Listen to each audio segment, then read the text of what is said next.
अस्सलाम वालेकुम फ़वाद, क्या अपडेट है आज के काम की? अच्छा, इलेक्ट्रिकल का काम ऑलमोस्ट कंप्लीशन की तरफ है। आप देख सकते हैं नाइट्रॉक्स 12 किलोवाट हाइब्रिड इन्वर्टर है, इंस्टॉल हो गया है और अब बस कमीशनिंग करनी है इसकी। और अगर आप इधर आएँ तो मैं आपको डीवी बॉक्स भी दिखा देता हूँ।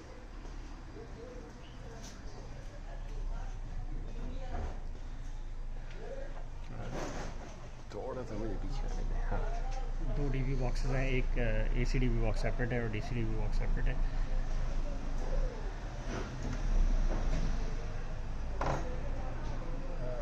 एसी डीवी बॉक्स में आप देख सकते हैं कि एमसीबीज़ भी सारी लगी हुई हैं, चेंज ओवर्स भी लगे हुए हैं और ये कस्टम फैब्रिकेशन होती है ताकि जो इसकी लास्टिंग है वो बहुत ज़्यादा लॉन्ग हो जाए। प्लस इसमें वायरिंग भी ज़्यादा होती है तो इसको कस्टम फैब्रिकेट ही करवाना पड़ता है। तो ये बॉक्सेस हो गए डीवी बॉक्सेस। ये डीसी डीवी बॉक्सेस के साथ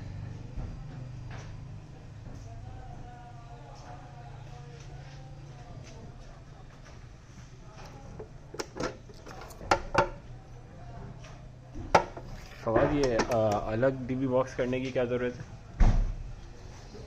सेफ्टी देखें, डीसी साइड अलग होनी चाहिए। बिल्कुल बिल्कुल 100% डीसी डीवी बॉक्स सेपरेट होता है, एसी डीवी बॉक्स सेपरेट होता है।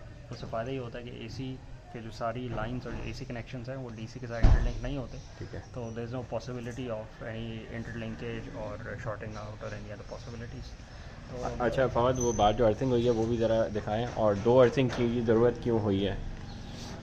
एक तो डीसी अर्थिंग नॉर्मल होती है। बिल्कुल लेस्को की रिक्वायरमेंट है और लेस्को की रिक्वायरमेंट के मुताबिक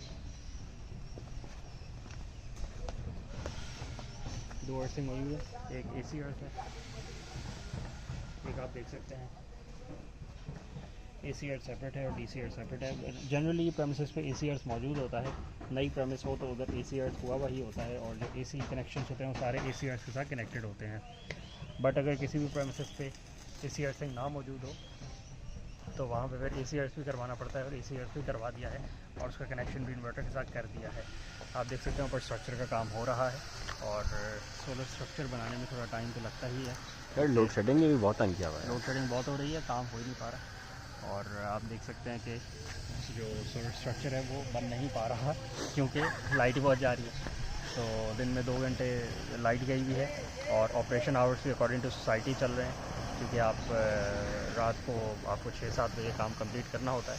हाँ। तो अब उसके मुताबिक जब काम करेंगे इतनी कंस्ट्रेंट्स होगी तो फिर काम में डिलेज आते हैं। 4 घंटे लाइट नहीं है, 6 बजे के बाद काम नहीं कर सकते, तो काम करेंगे कब? पहले ही सनलाइट के आवर्स कम हुए हुए हैं सर्दियों की वजह से और फॉग की वजह से। बिल्कुल। और दूसरा कुछ मेंटेनेंस भी ठीक ठाक चल रही है। बिल्कुल। और अभी 2 दिन बाद का स्केड्यूल आ गया है। ये पूरे दिन ही नहीं होगी। लेस्को ने इस पूरे रीजन की एरिया की जो सप्लाई है वो बंद कर देनी है। हाँ। और वो बंद करने की वजह से वो पूरा दिन during day time load shedding ही रहेगी क्योंकि वो मेंटेनेंस कर रहे होंगे ग्रिड के ऊपर। पूरे एरिया के बड़े ट्रांसफार्मर। तो ऐसे में यार जो हालात हो गए इसमें फिर हाइब्रिड इन्वर्टर्स ही काम करेंगे। देखिए, प्रेफरेबली इट्स ऑलवेज गुड आप हाइब्रिड सिस्टम लगवाएं। अगर आपका बजट है तो हाइब्रिड लगवाएं, उसके अलावा कोई ऑप्शन नहीं है।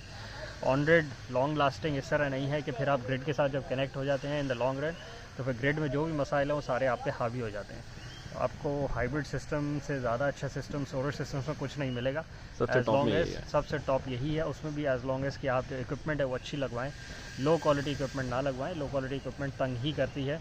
मार्केट में बहुत सारी लो क्वालिटी ब्रांड्स अवेलेबल हैं और जो लो क्वालिटी इन्वर्टर्स आपको मिल जाते हैं, कोई फ़ायदा नहीं है उसका। इन द लॉन्ग रन आपको तंग ही करते हैं। बार बार आप रिपेयर सेंटर और वारंटी सेंटर पे जाते हैं और वहाँ पे जाके आप बार बार रिपेयर के चक्कर में पड़े रहते हैं। तो अच्छी चीज़ें लगवाएं, अच्छे सिस्टम लगवाएं और हाइब्रिड सिस्टम लगवाएं ताकि इन द लॉन्गर रन अगर लोड शेडिंग होए तो भी आप बचे रहें। और ग्रिड से अगर आप चाहें कि ऑफ द ग्रिड में जाना चाहूँ तो भी आपके पास पॉसिबिलिटी हो। बट जब तक नेट मीटरिंग का फ़ायदा उठा सकते हैं तब तक उठा के रखें ताकि हाइब्रिड सिस्टम का जो फुली यूटिलाइजेशन मैक्सिमम यूटिलाइजेशन है वो आप करके रखें। चलो ठीक है। ठंड काफ़ी हो गई है, ठंड काफ़ी हो गई है और ठंड करने की ऐसे काम जो है उसकी स्पीड स्लो हो गई है। ठंड करने की वजह से तो नहीं, ठंड तो खुद ही हो जाती है। हाँ, ठंड काफ़ी हो गई है। चले ठीक है। अच्छी थैंक यू।